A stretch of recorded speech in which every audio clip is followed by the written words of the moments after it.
He thought he was alone, miles from anyone, buried in snow. But when the knock came, he opened the door and saw a black man standing there, shivering, desperate. What he didn't know was that this man wasn't just anybody. He was about to learn the hard way who he'd just turned away. But what happened next shocked the entire town. The storm rolled in fast. By nightfall, the roads were buried and the wind howled like a warning. James Carter, a 52-year-old hardware store owner, had already lit his fireplace and poured himself a drink.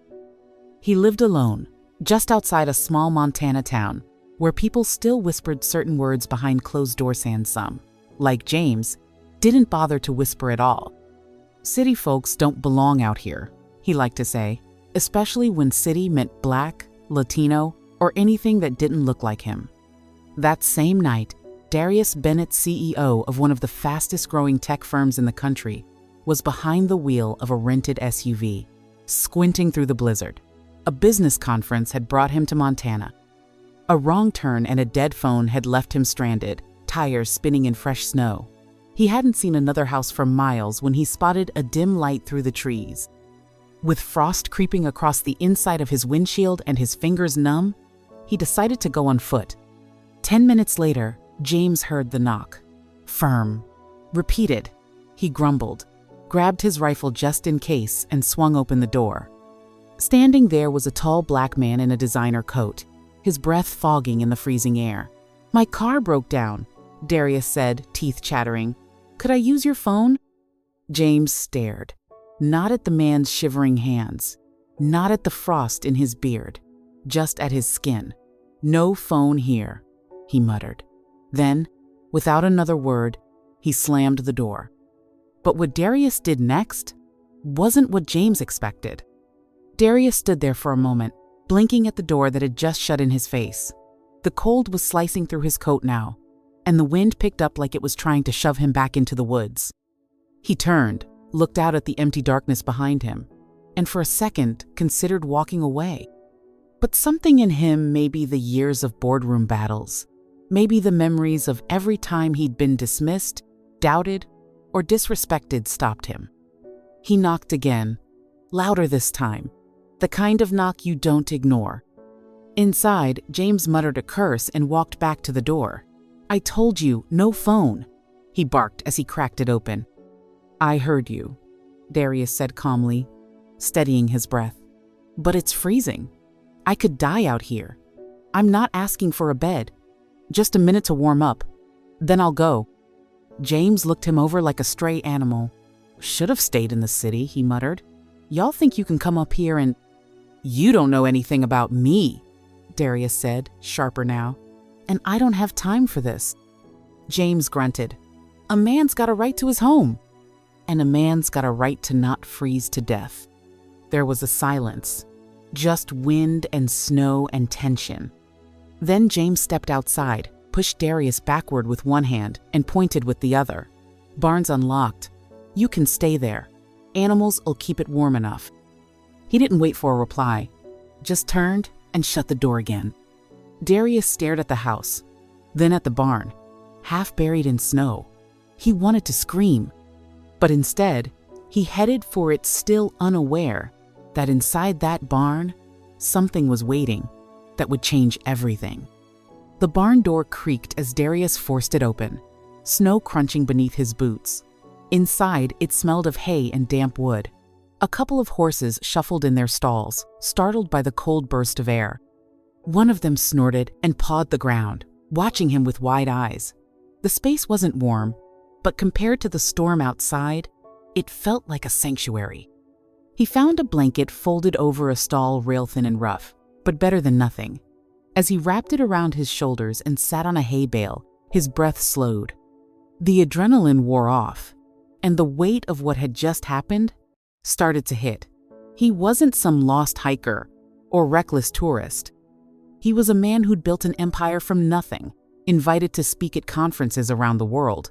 Yet one look at his skin had erased all of that in James's eyes. The horses shifted again.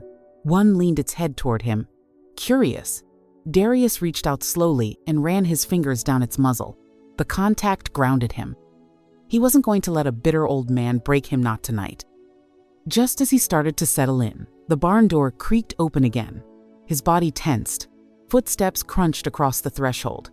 He stood quickly, heart racing. But it wasn't James. It was a girl, maybe 11 or 12, wrapped in a hoodie 2 sizes too big, holding a flashlight and a steaming mug. Her eyes met his, wide and cautious. "Grandpa said you're staying out here," she said softly. "I thought maybe you wanted some cocoa." Darius blinked, surprised. He took the mug. "Thanks. What's your name?" She hesitated. "Ellie." She started to leave, but then turned back. "He's not a bad man. He's just old." She walked out before he could respond. But the next time she came, she didn't come alone, and that's when everything started to unravel. The next morning, pale sunlight pushed through the barn's wooden slats, casting long beams over the dusty floor. Darius had barely slept. His joints ached from the cold, and despite the cocoa, the bitterness from last night hadn't thawed. He stood, stretched, and rubbed his face, wondering how long it would take for the snow to clear or for someone to find him. Then, the barn door opened again, this time more boldly. Ellie stepped in, carrying a plate of scrambled eggs and toast, but behind her was a woman in her 40s, tall and stern, arms crossed. She had the same pale eyes as James. "I told her not to come out here," the woman said flatly, but she insisted. "I didn't ask her to," Darius said, standing to meet her gaze. "I know," the woman replied. "I'm Rachel. James is my father. Ellie's my daughter. And this is still our property." Darius held up his hand slightly. "I'm not looking for trouble. Just got lost, needed shelter. I'll leave as soon as I can reach someone." Rachel studied him. "I heard what happened last night. He shouldn't have turned you away. But you don't know this town. Folks around here, they don't change easy." "Doesn't mean it's right," Darius said. Rachel sighed. "I didn't say it was. I'm just trying to keep things from getting worse." She looked down at Ellie, then back at Darius. "Finish your food. I'll bring some extra blankets later." They turned to go, but Darius couldn't stop himself. "Why does he hate people like me?" Rachel paused. "Because he was taught to, and he never had a reason to unlearn it." With that, she left. But what Darius didn't know was that James had been listening the whole time, and what he did next would ignite a storm far bigger than the one outside. James sat in his truck, parked just beyond the barn, engine off, window cracked. He'd heard every word. His grip on the steering wheel tightened when Rachel said he shouldn't have turned the man away. He'd raised her better, he thought. Or maybe she'd just grown soft. But what got under his skin more was the man himself, Darius. Calm, collected, even after being shut out in the cold. Most would have cursed, kicked something, maybe even tried to force their way in. But Darius hadn't. That quiet dignity, that refusal to beget unsettled James, more than anger would have. By mid-morning, the sun melted just enough snow to clear part of the road. James decided to go into town for supplies. As he stepped into the general store, he noticed 2 men leaning on the counter, talking in hushed tones. One of them, Hank, nodded at James. "Storm trapped some fella up near your place, huh?" James froze. "Who told you that?" "Your granddaughter," Hank said, smirking. "She was bragging about helping some big-shot black guy sleep in your barn." The other man chuckled. "Ain't that something? Old James Carter playing bed and breakfast to the NACP?" Laughter echoed off the wood-paneled walls. James felt heat rise in his chest. He didn't like being laughed at, and he especially didn't like the idea that people thought he had invited the man in. He threw his items on the counter and stormed out, ignoring their snickers. By the time he got home, he was seething. He slammed the front door, marched past Rachel without a word, and flung open the barn. "You need to go," he said, his voice shaking. "Now." Darius stood slowly. "I told you I'm stranded." "I don't care. I've had enough."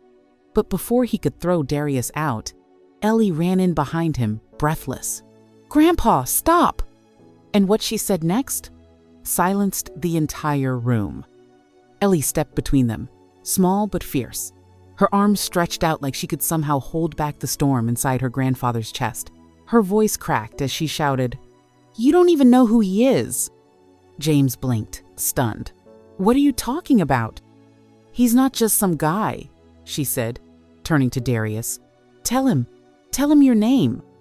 Darius hesitated, watching the old man's glare. But then he spoke. "Darius Bennett." James squinted, confused. "That's supposed to mean something to me?" Rachel had followed them in, and now she stepped forward. "Dad, Darius Bennett, CEO of Nexora Technologies.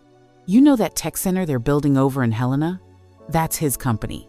The one you said would never come to this state." James's mouth opened, then shut. For a moment, it looked like his face might crack in half under the weight of his own disbelief. "You?" he muttered. "You're the one bringing all those outsiders in?" Darius nodded once, calm, still. "I knew it," James spat. "You people think you can buy up the whole world and rewrite it." Rachel stepped in sharply. "He's the reason this town's getting broadband next year. The reason your damn store won't close like the others." James turned red. "I don't care what he's done. He doesn't belong in my barn, on my land, in my life." Ellie looked up at him, her voice suddenly quiet. "Then maybe your life is smaller than it should be." The barn went dead silent. James looked at his granddaughter, her eyes wide with disappointment, not fear, not confusion, disappointment. And for the first time in a very long time, he didn't have a single thing to say. But outside, a new noise broke the silence. Tires crunching on snow. A sleek black SUV pulled up, and when Darius saw who stepped out, his heart sank. The SUV door swung open, and out stepped Alan Royce, Darius's chief of security. Dressed in a tailored overcoat and gloves, he moved quickly across the snow, his breath visible in short puffs. "Mr. Bennett," he called, "we've been tracking your vehicle. Are you all right?" Darius nodded slowly, glancing back at the others. "Yeah, now I am." Alan looked past him and spotted James. His eyes narrowed, instincts kicking in.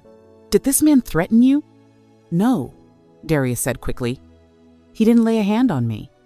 He paused, then added, "He just showed me exactly who he is." Alan looked ready to say more, but Darius gave a subtle shake of the head. "Just prep the car. I'll be out in a minute." As Alan returned to the SUV, Rachel turned to Darius. "You sure you don't want to press charges? He put you out in a snowstorm." "I've been through worse," Darius said.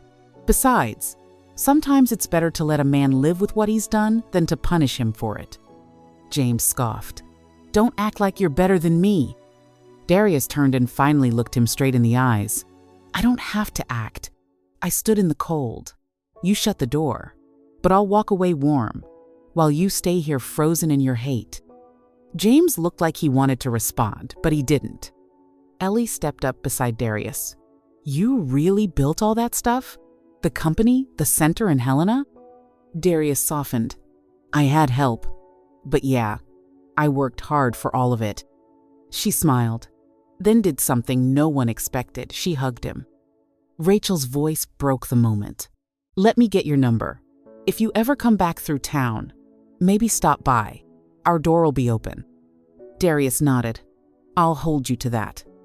He stepped outside into the snow, not looking back. But as the car pulled away, James stood alone in the barn, staring at the spot where Darius had just been named. For the first time, he wondered if he was the one who had been lost all along. But the story didn't end there, because the next morning, the town found out, and they weren't nearly as quiet. By sunrise, word had spread like wildfire. Ellie had told one friend. Rachel had told a neighbor. And by the time James stepped into the hardware store to open up, 3 people were already waiting not for nails or paint, but to ask, "Is it true? Did you really kick out Darius Bennett?" One woman asked, voice sharp. Another chimed in, "My cousin works in Helena. That tech center? Her son just got hired there. That man's doing more for this town than our mayor ever has." James mumbled something about private property and people not minding their business. But the crowd only grew. By noon, someone had taped a printed photo of Darius smiling in a suit on the store's bulletin board. Underneath, someone scrawled in black marker, "He showed up. You shut the door." James ripped it down, but it was too late. The phones started ringing. Local reporters sniffed out the story. Even a regional news van showed up, parking right outside his store. Inside, James stared out the window as Rachel boxed up orders without a word. Finally, he snapped, "You really think he's some kind of saint?" Rachel didn't look up. "I think he had every reason to hate us, and he didn't." James sat heavily on a stool. For once, he looked tired, not angry, just small. That night, he didn't eat dinner. He didn't turn on the TV. He just sat by the fire, watching the flames curl and crackle. Ellie passed by quietly, headed to bed, but paused in the doorway. "Grandpa?" He looked up. "I still love you, but I don't want to grow up thinking like you." Then she disappeared down the hall. And James? He didn't move for a long, long time. But something in him had already started to crack. The next morning, James did something no one expected. He put on his best flannel shirt, combed his hair, and drove into town without a word. Not to the hardware store. Not to the diner where he usually sat and grumbled into his coffee. He went to the local community center, the only place in town with a public computer. He sat awkwardly, clicking the mouse like it might bite him, until a teenage volunteer helped him open a browser. He stared at the search bar for a long time before typing, "Darius Bennett Nexora." Articles flooded the screen. Forbes covers, interviews, photos of Darius with governors, with students, even with kids in Africa standing beside solar-powered schools. James leaned in, reading every word. About how Darius grew up poor, about how he lost his father young, about how he built his first startup from his grandmother's garage. Then he clicked on a video Darius giving a TED Talk. His voice filled the small computer lab. "I used to think success would protect me from prejudice, that if I climbed high enough, the world would stop looking at me like I didn't belong. But the truth is, no matter what I've built, I still walk into rooms where people only see my skin. So I choose every day to rise above it, not to be smaller, not to retaliate, but to lead." James watched in silence. At the end, the crowd stood in a standing ovation. He didn't clap, but his hands were shaking. Later that day, he returned home. He didn't say much, but he went into the barn, cleaned it top to bottom, and left a thick wool blanket folded neatly on the bench where Darius had slept. When Ellie came in and saw it, she whispered, "Are we expecting someone?" James looked at her. For the first time in days, he smiled just barely.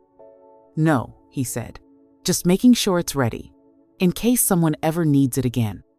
But that wasn't the end, because a week later, James got a letter from Darius, and what it said left him speechless. The envelope arrived quietly. No logo, no return address, just James's name written in neat, deliberate handwriting. He held it for a long moment before opening it, as if the paper might burn in his hands. Inside was a single sheet, typed, simple, no drama, no anger. "Mr. Carter, you may not remember much about me after that storm, but I'll never forget you. Not because of how cold it was, not because of how you treated me, but because something changed afterward, and not just in you. Your granddaughter reminded me why I keep doing what I do. For the next generation. For kids like her who aren't born with hate in their hearts. Nexora is launching a mentorship initiative in Montana. I've included Ellie's name on the shortlist if she chooses. She'll have a direct line to some of the best minds in tech and innovation. If she dreams big, I want to help her get there. I don't expect anything from you, but I hope you'll let her decide for herself. Stay warm. Darius Bennett." James read the letter twice. Then again, the words blurred as tears he didn't expect began to sting his eyes. He called Ellie into the room, handed her the letter with shaking fingers. She read it silently, then looked up at him. "Is this real?" James nodded, his voice barely above a whisper. Yeah, it's real. For a long moment, they just sat together in silence, the letter resting between them like a bridge neither of them had known they needed. And outside, the snow began to fall again, soft this time, gentle like the world was trying to start over. Some doors stay closed forever, but sometimes it only takes one person to knock and another to open their heart. If this story moved you, let it be a reminder. Change doesn't always come in loud moments, it starts in quiet choices.